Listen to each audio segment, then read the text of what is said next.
हाँ जी students, next topic that we are going to discuss about aldehydes and ketones is keto-enol tautomerism. So before discussing this topic, first of all we should know what is the meaning of tautomerism. Tautomerism beta is a type of isomerism. ਆਪਾਂ lower classes ਤੋਂ ਆਈਸੋਮੈਰਿਜ਼ਮ ਬਾਰੇ ਪੜ੍ਹਦੇ ਆਏ ਹਾਂ। ਟੌਟੋਮੈਰਿਜ਼ਮ ਆਈਸੋਮੈਰਿਜ਼ਮ ਦੀ ਹੀ ਇੱਕ type ਹੁੰਦੀ ਆ। ਹੁਣ ਆਈਸੋਮੈਰਿਜ਼ਮ ਕੀ ਚੀਜ਼ ਹੁੰਦਾ ਵਾ ਇਹ ਵੀ ਸਾਨੂੰ ਪਤਾ ਵਾ। ਆਈਸੋਮੈਰਿਜ਼ਮ ਦਾ ਮਤਲਬ ਹੁੰਦਾ van 2 or more compounds they have same molecular formula but different structural formula. They have same molecular formula, they have different structures. ਉਹਨਾਂ ਨੂੰ ਇਸ ਫਿਨੋਮੀਨਾ ਨੂੰ ਅਸੀਂ ਆਈਸੋਮੈਰਿਜ਼ਮ ਕਹਿੰਦੇ ਹਾਂ ਅਤੇ ਇਹੋ ਜਿਹੇ ਕੰਪਾਊਂਡਸ ਨੂੰ ਅਸੀਂ ਆਈਸੋਮਰਸ ਬੋਲਦੇ ਹਾਂ। ਹੁਣ ਟੌਟੋਮੈਰਿਜ਼ਮ ਜਿਹੜਾ ਆਈਸੋਮੈਰਿਜ਼ਮ ਆ ਇਹਦੇ ਵਿੱਚ ਰਾਜੇ ਕੀ ਹੁੰਦਾ ਵਾ ਸਾਡੇ ਕੋਲ ਕਿ ਜਿਹੜੇ ਸਾਡੇ ਕੋਲ ਦੋ ਕੰਪਾਊਂਡਸ ਹੁੰਦੇ ਆ ਉਹ ਦੋ ਕੰਪਾਊਂਡਸ ਦਾ ਮੋਲੀਕੂਲਰ ਫਾਰਮੂਲਾ ਬਿਲਕੁਲ ਸੇਮ ਹੁੰਦਾ ਲੇਕਿਨ ਉਹਨਾਂ ਦੇ ਵਿੱਚ ਫੰਕਸ਼ਨਲ ਗਰੁੱਪ ਡਿਫਰੈਂਟ ਲੱਗਿਆ ਹੁੰਦਾ ਵਾ। ਔਰ ਇਹ ਜਿਹੜੇ ਦੋ ਆਈਸੋਮਰ ਹੋ ਗਏ ਇਹਨਾਂ ਨੂੰ ਅਸੀਂ ਫੰਕਸ਼ਨਲ ਆਈਸੋਮਰਸ ਵੀ ਬੋਲ ਦਿੰਦੇ ਹਾਂ ਜਿਨ੍ਹਾਂ ਦੇ ਵਿੱਚ ਫੰਕਸ਼ਨਲ ਗਰੁੱਪ ਡਿਫਰੈਂਟ ਲੱਗਿਆ ਹੋਵੇ ਲੇਕਿਨ ਜਿਨ੍ਹਾਂ ਦਾ ਮੋਲੀਕੂਲਰ ਫਾਰਮੂਲਾ ਸੇਮ ਹੋਵੇ। ਲੇਕਿਨ ਇਹਨਾਂ ਨੂੰ ਅਸੀਂ ਟੌਟੋਮੈਰਿਜ਼ਮ ਉਦੋਂ ਬੋਲਦੇ ਹਾਂ ਜਦੋਂ ਇਹ ਦੋਨੋਂ ਫੰਕਸ਼ਨਲ ਆਈਸੋਮਰਸ ਇੱਕ ਦੂਸਰੇ ਦੇ ਨਾਲ ਡਾਇਨਾਮਿਕ ਇਕੁਇਲਿਬਰੀਅਮ ਸੈੱਟ ਕਰ ਲੈਂਦੇ ਆ। ਸੋ ਟੌਟੋਮਰਸ ਜਿਹੜੇ ਹੋ ਗਏ ਉਹ ਫਿਰ ਕੀ ਹੋ ਗਏ?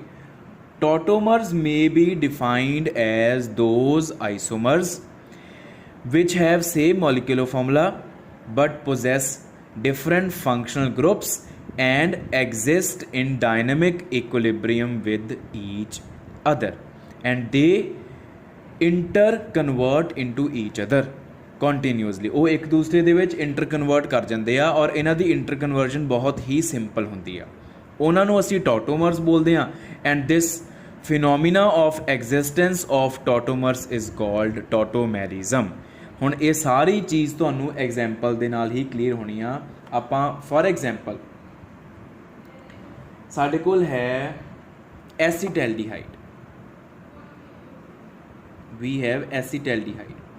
Now what is the formula of acetaldehyde? This is acetaldehyde, CH3 C double bond OH. This is acetaldehyde. ठीक है। ਹੁਣ ਐਸੀਟੈਲਡੀਹਾਈਡ ਦੇ ਵਿੱਚ ਆ ਜਿਹੜੀ ਅਲਫਾ ਕਾਰਬਨ ਆ ਦਿਸ ਅਲਫਾ ਕਾਰਬਨ ਦੇ ਉੱਪਰ ਜਿਹੜਾ ਅਲਫਾ ਹਾਈਡਰੋਜਨ ਆ ਉਹ ਆਪਾਂ ਪਹਿਲਾਂ ਵੀ ਡਿਸਕਸ ਕਰ ਚੁੱਕੇ ਹਾਂ that this is acidic in nature, it can be removed in the farm of H positive.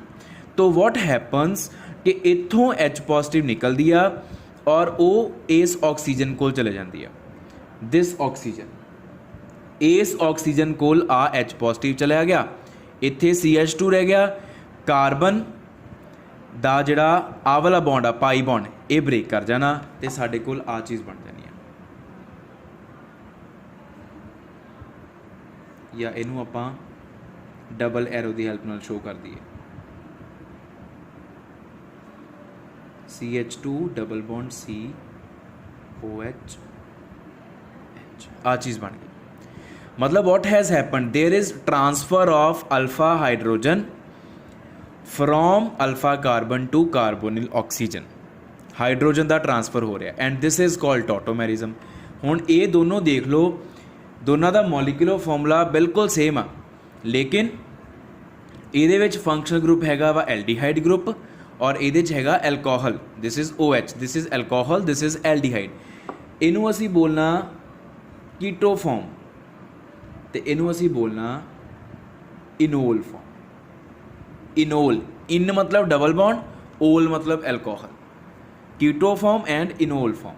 हुण इहदी आपां एक होर भी एग्जाम्पल लै सकते हैं, एसीटोन लै सकते हैं आपां। हाँ देखो हुण मैं तुहानूं इह शो करके दिखा दूँगा कि रिएक्शन असल च हो किद्दां रही है। दिस इज एसीटोन, ठीक है। This is alpha carbon, this is alpha hydrogen. This is happening actually आ ऑक्सीजन को दो लोन पेयर्स आ and this hydrogen was partially positively charged. तो इन्हें अपना लोन पेयर नूं दे के हाइड्रोजन चला गया O कोल, ठीक है जी। जिहड़ा आ वाला बॉन्ड आ ये इत्थे आ गया तो आ वाला बॉन्ड दोनों इलैक्ट्रॉन फिर ऑक्सीजन को चले गए।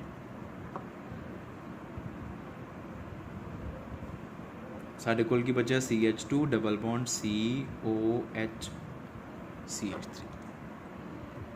So this is keto form and this is enol form. तो काम की है साडा? साडा काम है अल्फा हाइड्रोजन नू अल्फा कार्बन तो चक के कार्बोनिल ऑक्सीजन नू दे देना. This is simply the keto enol tautomerism. हुण अगर आप गल करिए कीटो एंड इनोल, ये दोनों का मॉलिकुलर फॉर्मूला सेम आ और इक्को कंपाउंड दियां ही दो फॉर्म्स आ एसीटोन की कीटो फॉर्म आ एसीटोन की इनोल फॉर्म आ. इन्हां दोनों चों always if you talk more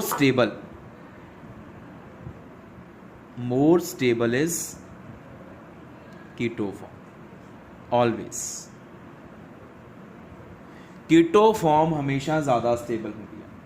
Y always keto form is stable? वो इस करके कि कार्बन ते ऑक्सीजन का जिहड़ा pi bond uh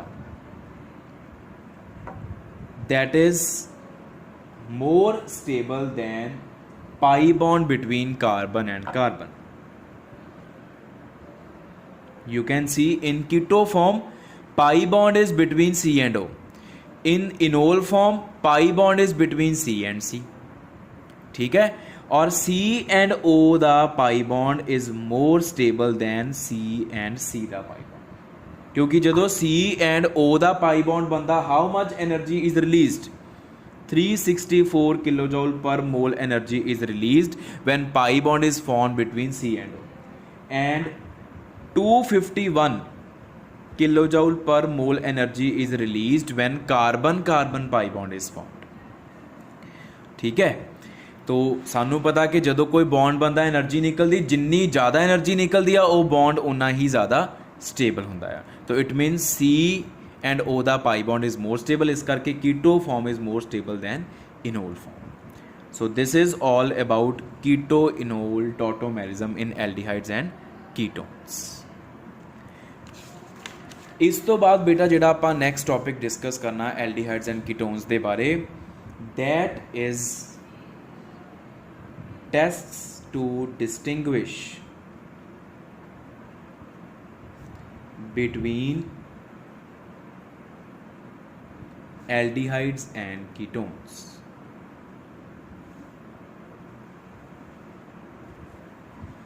tests to distinguish between aldehydes and ketones. तो बेटा साडे कोल बेसिकली 4 तरह के टेस्ट होंगे आ जिहड़े डिफरेंट एल्डिहाइड्स नू आपस दे विच डिस्टिंग्विश कर देंगे या एल्डिहाइड्स नू कीटोन्स तो डिस्टिंग्विश कर देंगे. तो सब तो पहला मैं इन्हां चारों टेस्ट की लिस्ट बना देना, इन्हां चारों टेस्ट की रिएक्शन लिख दें, फिर दसूँगा कि किहड़े एल्डिहाइड्स नू आपस दे विच अगर असी सैपरेट या डिस्टिंग्विश करना तो किहड़ा टेस्ट अप्लाई करिए, एल्डिहाइड नू कीटोन तो करना तो किहड़ा टेस्ट अप्लाई करिए. ठीक है. तो फर्स्ट टेस्ट इज बेटा Tollens reagent test.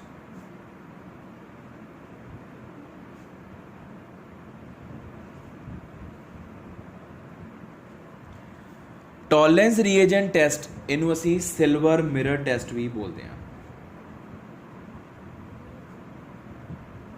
This is also called silver mirror test. हुण इहदी मैं पहला रिएक्शन लिखूँगा. तो मान लो आ कोई साडे कोल aldehyde uh.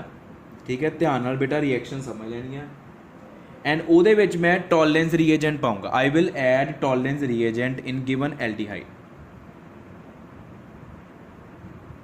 This is the formula of Tollens reagent. याद कर लेना तुसी ये. This is Tollens reagent. This is actually a complex of silver with ammonia ligand. ठीक है. हुण जदों तुसी एल्डिहाइड दे विच टॉलेंस रिएजेंट पा देने बेटा, टॉलेंस रिएजेंट की करदा वा? Tollens reagent is actually an oxidising agent. वो एल्डिहाइड नू ऑक्सीडाइज कर दूगा. जदों एल्डिहाइड की ऑक्सीडेशन हो जाऊगी साडे कोल कार्बोक्सिलिक एसिड बनेगा. पर इत्थे साडे कोल कार्बोक्सिलिक एसिड नहीं बनेगा, कार्बोक्सिलिक एसिड का सॉल्ट बन जाएगा. है कार्बोक्सिलिक एसिड आई चीज़ आ देखो RCOO. अगर इतने H लग जाए तो प्योर कार्बोक्सिलिक एसिड. अगर मैं इतने NH4 पॉजिटिव लगाता O negative NH4 positive, this is ammonium salt of carboxylic acid. Actually यह कार्बोक्सिलिक एसिड ही है. ठीक है. ये नाल साइड प्रोडक्ट की बनया सिल्वर मैटल, अमोनीआ रिलीज़ हो गई एंड नाल वाटर बन गया। हुण हुंदा की आ, जदों मान लो तुसी किसी बीकर दे विच एल्ਡੀहाइड रखिया, उहदे विच तुसी टॉलरेंस रिएजेंट पाता, तो आफ्टर द रिएक्शन एक दा कार्बोक्सिलिक एसिड बन गया, अमोनीआ बन गया, वाटर बन गया। सानू इन्हां तिन्नां दे नाल कोई लेना देना नहीं है। सानू जिहड़ा साडा टैसट आ वो सिल्वर ने कन्फर्म करना है, क्योंकि सिल्वर एक शाइनी मैटल आ, तो इस रिएक्शन दे विच सिल्वर बनती आ। ये सिल्वर की करती आ, it gets deposited on the walls of container. ਜਿਹੜੇ कंटेनर तुसी रिएक्शन कराई आ, इन्हें उहदियां वॉल्स के उपर डिपॉजिट हो जाना।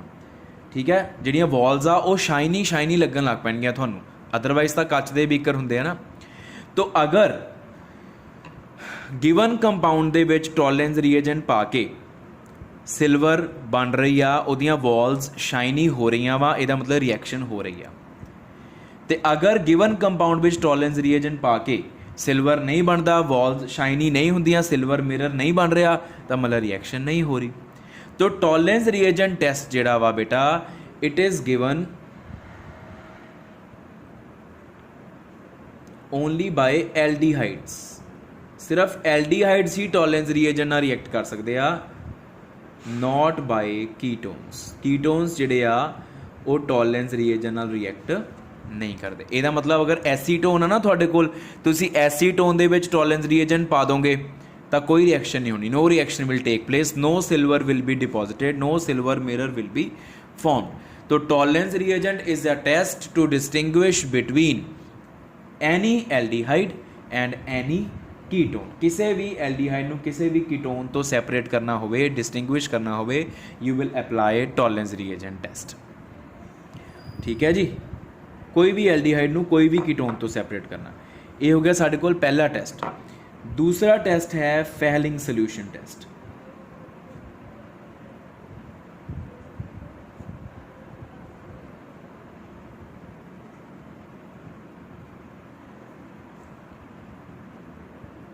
तो बेटा फेहलिंग सोल्यूशन की है। What is Fehling solution? Fehling solution is a mixture of two different solutions. दो डिफरेंट सोल्यूशंस ਨੂੰ ਮਿਲਾ ਕੇ ਅਸੀਂ ਫੈਹਲਿੰਗ सोल्यूशन ਬਣਾਉਂਦੇ ਆ। ਕਿਹੜੇ ਕਿਹੜੇ सोल्यूशंस ਨੂੰ? ਇੱਕ सोल्यूशन ਹੁੰਦਾ ਕਾਪਰ ਸਲਫੇਟ ਦਾ ਸਿੰਪਲ ਐਕੁਅਸ सोल्यूशन, ਤੇ ਦੂਸਰਾ सोल्यूशन ਜਿਹੜਾ ਹੁੰਦਾ ਉਹ ਹੁੰਦਾ ਸਾਡੇ ਕੋਲ alkaline solution of sodium potassium tartrate. Sodium potassium tartrate ਨੂੰ ਪਾਣੀ 'ਚ ਘੋਲ ਕੇ ਉਹਦੇ 'ਚ ਥੋੜਾ ਜਿਹਾ NaOH ਪਾਇਆ ਹੁੰਦਾ, ਉਹ ਦੂਸਰਾ सोल्यूशन ਹੁੰਦਾ। पहला solution copper sulphate, it is called Fehling solution A. दूसरा सोल्यूशन सोडियम पोटाशियम टार्टरेट का, जिहदे विच थोड़ा जिहा बेस ऐड किया होया वा, that is Fehling solution B. दोनों नूं मिक्स करके वी गेट फेहलिंग सोल्यूशन। तो फेहलिंग सोल्यूशन दे विच बेसिकली साडे कोल की पिया हुंदा? फेहलिंग सोल्यूशन च साडे कोल आ तीन तरह के आयन्स हुंदे आ, copper 2 positive, OH negative and Na positive. We have these three types of ions present in the Fehling solution, तो यही साडे काम दे आयन्स आ, इन्हां ने ही रिएक्शन करनी होंदी है। ठीक है बेटा, तो फेहलिंग सोल्यूशन की जिहड़ी रिएक्शन आ वो इस तरीके नाल लिखदे असीं। मान लो आ कोई साडे कोल एल्ਡੀहाइड आ, ठीक है, आ उहदी कंपोजिशन फेहलिंग सोल्यूशन दी,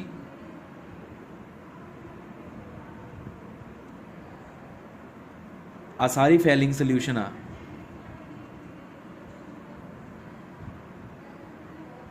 ठीक है, हुण जदों रिएक्शन होनी आ, again Fehling solution is also an oxidising agent, फिर तो साडे कोल कार्बोक्सिलिक एसिड बन जाऊगा, लेकिन उहदा सॉल्ट बनूगा। हुण इस वारी सोडियम सॉल्ट बनेगा नाल Cu2O + 3 वाटर।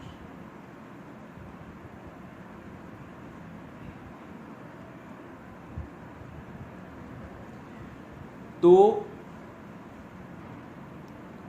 हुण इस रिएक्शन की जिहड़ी कन्फर्मेशन आ कि ये रिएक्शन होई आ या नहीं होई, वो इत्थों पता लगनी आ, क्योंकि आ जिहड़ा कंपाउंड आ इहदे प्रेसिपिटेट्स रैड कलर के होंदे आ। The precipitates, this is cuprous oxide, इहदे जिहड़े प्रेसिपिटेट्स आ वो रैड कलर के होंदे आ। तो गिवन कंपाउंड मान लो आ एल्ਡੀहाइड आ, जदों तुसीं इहदे च फेहलिंग सोल्यूशन पाओगे, जे रैड PPTs बन गए, नीचे बैठ गए रैड कलर के PPTs, तो समझ लो रिएक्शन होगी। तो जे गिवन कंपाउंड फैलिंग सोल्यूशन पा के रैड पीपीटीज नहीं बने, ਇਹਦਾ मतलब रिएक्शन नहीं हुई। तो ਜਿਹੜਾ फैलिंग सोल्यूशन टेस्ट आ बेटा, it is shown by aldehydes only, not by ketones. Ketones ਜਿਹੜੇ ਆ ਉਹ ਇਸ ਟੈਸਟ ਨੂੰ ਸ਼ੋ नहीं करते, सिर्फ एल्डिहाइड्स ही ये टेस्ट में शो करते। मतलब अगर तुसी एसीटोन दे विच फैलिंग सोल्यूशन पा दोगे ना, no red PPT will be formed, कोई रिएक्शन नहीं होनी। तो उतो शो हो जाना कि जिहड़ा गिवन कंपाउंड आ वो कीटोन आ, क्योंकि फैलिंग सोल्यूशन कीटोन नाल रिएक्ट नहीं करते, वो सिर्फ एल्डिहाइड नाल करते हैं। ठीक है बेटा। तो थर्ड साडे कोल टेस्ट है बेनेडिक्ट्स सोल्यूशन टेस्ट।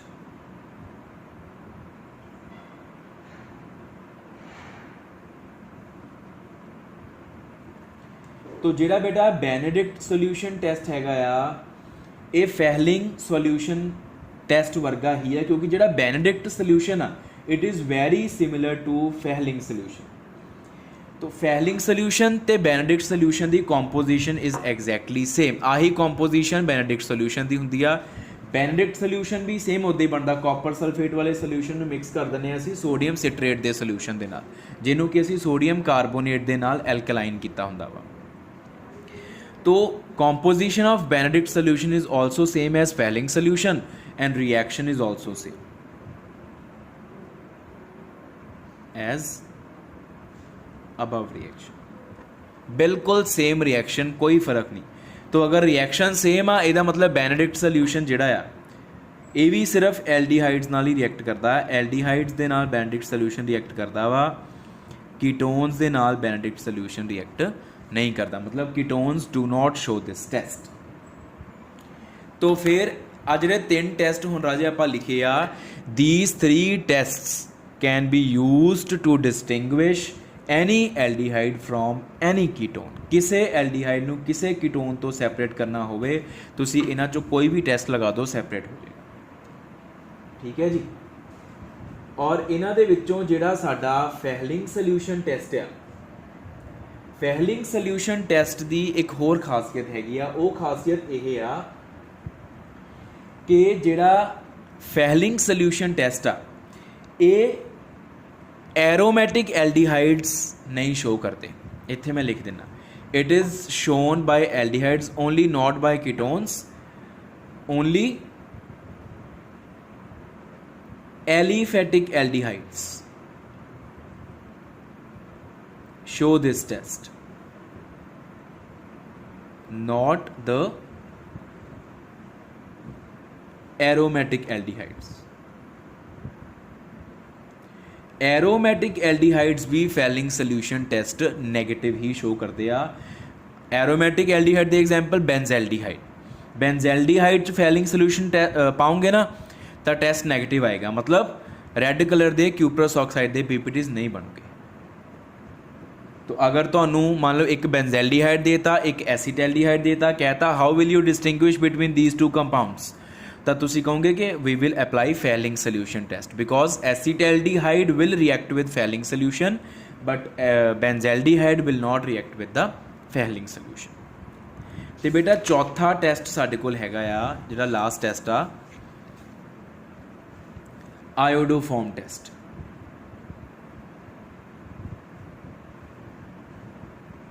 इनू हैलोफॉर्म टेस्ट भी कह दें,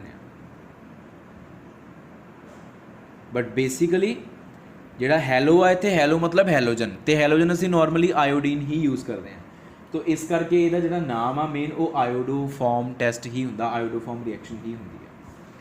हुण आयोडोफॉर्म रिएक्शन जिहड़ी आ, आयोडोफॉर्म टेस्ट जिहड़ा आ, वो टेस्ट असीं किद्दां अप्लाई करते हैं। तो ये टेस्ट जिहड़ा आ, ये कोई पर्टिकुलर नहीं हैगा कि सिर्फ एल्डिहाइड्स ही शो करते हैं या सिर्फ कीटोन ही शो करते हैं। Iodoform test can be shown by aldehydes as well as ketones, ये दोनों ही शो कर सकते हैं। लेकिन खासियत की आ कि सिर्फ वही एल्डिहाइड या सिर्फ वही कीटोन्स आयोडोफॉर्म टेस्ट शो करते हैं जिन्हां दे विच आ चीज़ पई हुंदी है। इधर कुछ भी हो सकता at this point, at this site, चाहे हाइड्रोजन होवे, चाहे कोई एल्काइल ग्रुप होवे, कुछ भी होवे, ਆਇਓਡੋਫਾਰਮ ਟੈਸਟ ਵਾਸਤੇ ਇੰਨਾ ਹਿੱਸਾ ਹੋਣਾ ਜ਼ਰੂਰੀ ਹੈ, ਮਤਲਬ ਕਾਰਬੋਨਿਲ ਗਰੁੱਪ ਦੇ ਨਾਲ ਮਿਥਾਈਲ ਲੱਗਿਆ ਹੋਣਾ ਜ਼ਰੂਰੀ ਹੈ। If carbonyl group has the attachment of methyl with it, then iodoform test will be shown positive by the compound। ਤੇ ਜੇ ਕਾਰਬੋਨਿਲ ਦੇ ਨਾਲ ਮਿਥਾਈਲ ਨਹੀਂ ਲੱਗਿਆ ਹੋਇਆ, ਕੁਝ ਹੋਰ ਲੱਗਿਆ, ਇਥਾਈਲ ਲੱਗਿਆ ਜਾਂ ਬਿਊਟਾਈਲ ਲੱਗਿਆ, ਕੁਝ ਵੀ ਹੋਰ ਲੱਗਿਆ, ਫਿਰ ਇਹ ਟੈਸਟ ਨੈਗੇਟਿਵ ਆਊਗਾ। ਇੱਧਰਲੇ ਪਾਸੇ ਕੁਝ ਵੀ ਹੋਵੇ ਸਾਨੂੰ ਕੋਈ ਮਤਲਬ ਨਹੀਂ ਹੈਗਾ, ਕਾਰਬੋਨਿਲ ਦੇ ਨਾਲ ਇੱਕ ਮਿਥਾਈਲ ਹੋਣਾ ਜ਼ਰੂਰੀ ਹੈ, ਚਾਹੇ ਲੈਫਟ ਸਾਈਡ ਤੇ ਚਾਹੇ ਰਾਈਟ ਸਾਈਡ ਤੇ, ਕਿਉਂਕਿ ਡਾਇਰੈਕਸ਼ਨ ਮੈਟਰ ਨਹੀਂ ਕਰਦੀ ਕੰਪਾਊਂਡਸ ਦੇ ਵਿੱਚ। ਤਾਂ ਇਹ ਰਿਐਕਸ਼ਨ ਕਿੱਦਾਂ ਹੁੰਦੀ ਹੈ ਦੇਖੋ। In this reaction, given compound is made to react with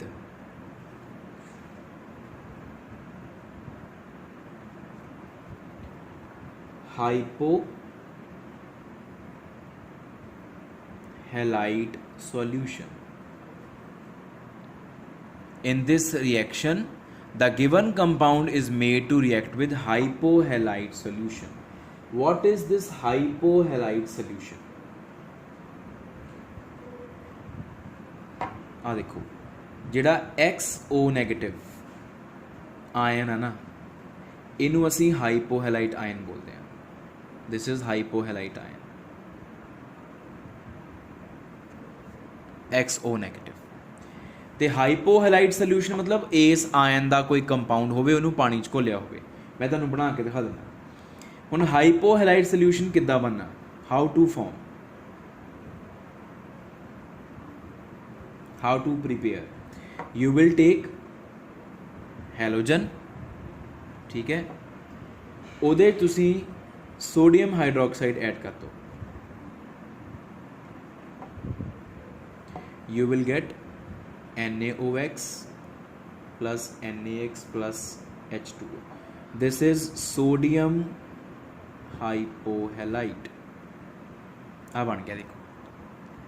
अगर मैं आयोडीन की गल करा, I will take I2 plus NaOH, I will get NaOI, it will be sodium hypoiodide plus NaI plus H2O।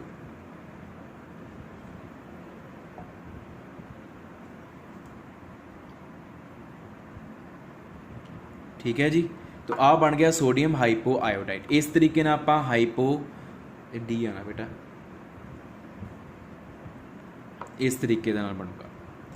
हुण इस कंपाउंड दे नाल, इहदे solution दे नाल मैं गिवन कंपाउंड रिएक्ट कराऊंगा, वो होएगी iodoform reaction. Now how to write iodoform reaction.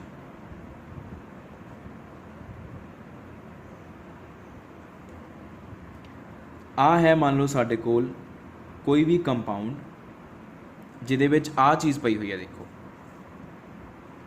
इहदे विच मैं ऐड करूँगा hypo iodide solution, sodium hypo iodide का सॉल्यूशन पाया। It is again an oxidising agent. फिर तो साडे कोल एसिड बनूगा RCOONA, सोडियम सॉल्ट बन गया, ठीक है। ते नाल बनिया साडे कोल CHI3 ते नाल बनिया 2 times NaOH, 2 moles of NaOH। हुण ये रिएक्शन जदों हो गई तो इहदा पता कित्थों लग्या। आ जिहड़ा आ ना, दिस इज़ आयोडोफॉर्म, इहदा नाम हुंदा आयोडोफॉर्म। तो इहदे नाम ते ही रिएक्शन का नाम रखिया। तो it is having yellow coloured PPTs। तो गिवन कंपाउंड दे विच तुसीं सोडियम हाइपोहैलाइड पाता या सोडियम हाइपो आयोडाइड पाता। अगर येलो PPTs बन गए मतलब रिएक्शन होगी, टेस्ट पॉजिटिव। अगर हाइपो आयोडाइड सोल्यूशन पान दे नाल given compound they which reaction होने तो बाद येलो PPTs नहीं बन रहे, मतलब रिएक्शन ही नहीं हो रही, आयोडोफॉर्म टेस्ट नेगेटिव। तो this test is to distinguish between any two aldehydes, any two ketones or aldehyde from ketones. For example, you have CH3COH and HCOH. This is acetaldehyde. This is formaldehyde. है दोनों ही aldehydes. तो ਤੁਹਾਨੂੰ ਪੁੱਛਿਆ how will you distinguish between these two compounds, दोनों ही aldehyde आ। ਜਦੋਂ ਦੋਨੋਂ aldehyde ਹੋਣ ਜਾਂ ਦੋਨੋਂ ਕੀਟੋਨਸ ਹੋਣ ਉਦੋਂ ਆਇਓਡੋਫਾਰਮ ਰਿਐਕਸ਼ਨ ਅਪਲਾਈ ਕਰੀਦੀ ਆ। ਤੇ ਇਹ ਕਿਉਂਕਿ ਇਹਦੇ 'ਚ ਆਹ ਚੀਜ਼ ਹੈਗੀ ਆ ਜਿਹੜੀ ਆਇਓਡੋਫਾਰਮ ਰਿਐਕਸ਼ਨ ਵਾਸਤੇ ਚਾਹੀਦੀ ਹੁੰਦੀ ਆ। ਇਹਦਾ ਮਤਲਬ this will show iodoform test positive, this will show iodoform test negative. ਹੋਰ ਐਗਜ਼ਾਮਪਲ ਦੇਖ ਲਓ। You have CH3CO CH2 CH2 CH3. This is pentan-2-one and second compound is pentan-3-one. CH3 CH2 CO CH2 CH3। ਹੁਣ pentan-2-one ਦੇ ਵਿੱਚ ਤਾਂ ਆਹ ਚੀਜ਼ ਹੈਗੀ ਆ ਜਿਹੜੀ ਆਇਓਡੋਫਾਰਮ ਟੈਸਟ ਵਾਸਤੇ ਚਾਹੀਦੀ ਹੁੰਦੀ ਆ। ਇਹਦੇ 'ਚ ਹੈ ਹੀ ਨਹੀਂ, ਕਾਰਬੋਨਿਲ ਦੇ ਨਾਲ ਦੋਨੋਂ ਪਾਸੇ ਇਥਾਈਲ ਲੱਗਿਆ। ਇਹਦਾ ਮਤਲਬ this will show iodoform test positive, this will show iodoform test negative. Reaction ਆ ਲਿਖੀ ਹੋਈ ਆ, ਆਰ ਦੀ ਜਗ੍ਹਾ 'ਤੇ ਕੁਛ ਵੀ ਆ ਸਕਦਾ ਵਾ। ਠੀਕ ਹੈ, ਇਸੇ ਤਰੀਕੇ ਨਾਲ ਮੰਨ ਲਓ you have benzophenone and you have acetophenone. This is benzophenone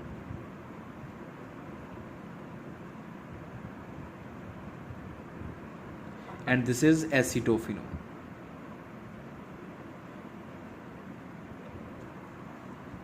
ਹੁਣ ਤੁਸੀਂ ਦੇਖ ਸਕਦੇ ਆ ਵੀ ਇਹਦੇ 'ਚ ਉਹ ਚੀਜ਼ ਹੈਗੀ ਆ ਜੋ ਆਇਓਡੋਫਾਰਮ ਰਿਐਕਸ਼ਨ ਨੂੰ ਚਾਹੀਦੀ ਆ।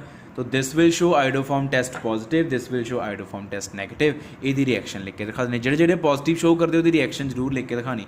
ਚਾਹੇ ਆਇਡੋਫਾਰਮ ਟੈਸਟ ਦੀ ਗੱਲ ਕਰ ਰਹੇ ਹਾਂ, ਚਾਹੇ ਅਸੀਂ ਇਹਨਾਂ ਤਿੰਨਾਂ ਟੈਸਟਾਂ ਦੀ ਗੱਲ ਕਰ ਰਹੇ ਹਾਂ। ਜਿਹੜਾ ਕੰਪਾਊਂਡ ਪੋਜ਼ਿਟਿਵ ਸ਼ੋ ਕਰੇ ਉਹਦੇ ਟੈਸਟ ਦੀ ਰਿਐਕਸ਼ਨ ਜ਼ਰੂਰ ਲਿਖ ਕੇ ਦਿਖਾਣੀ ਹੈ, ਤਾਂ ਪੂਰੇ ਨੰਬਰ ਮਿਲਦੇ ਆ ਸਾਨੂੰ। ਠੀਕ ਹੈ ਬੇਟਾ, तो this is all about the different tests that we can apply to distinguish between given set of aldehydes or ketones. That's it. Thank you.